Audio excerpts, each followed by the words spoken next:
বেদবাণী দ্বিতীয় খণ্ড দশম পত্র।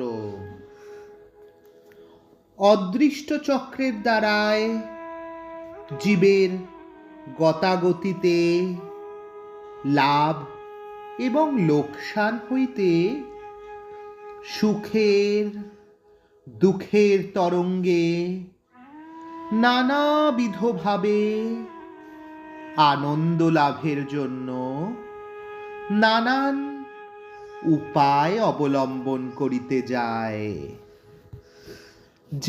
বটে, কিন্তু ভাগ্যের ফল যাহা নির্দেশ আছে তাহার অতিরিক্ত কিছু দিতে পারে না।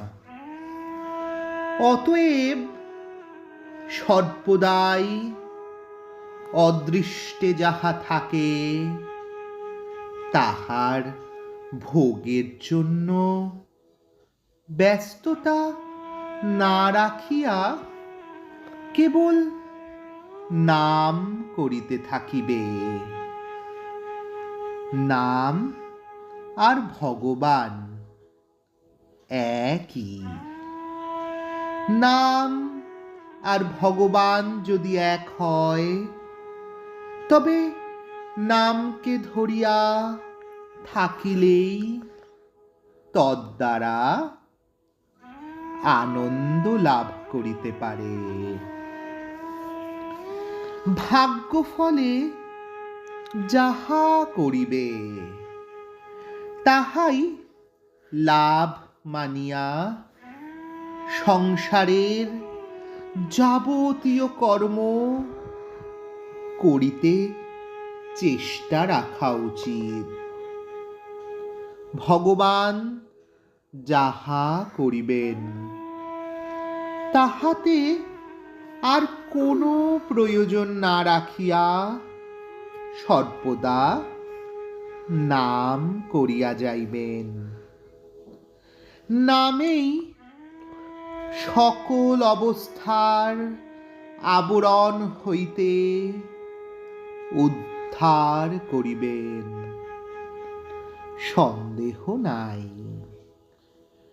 মনের দ্বারা যাহা নির্দেশ করা যায় তাহা কেবল ক্ষণভঙ্গুর, সীমাবদ্ধ মাত্র, অস্থায়ী পদার্থ। কিন্তু ভগবানের নাম নিত্য স্থায়ী পদার্থ।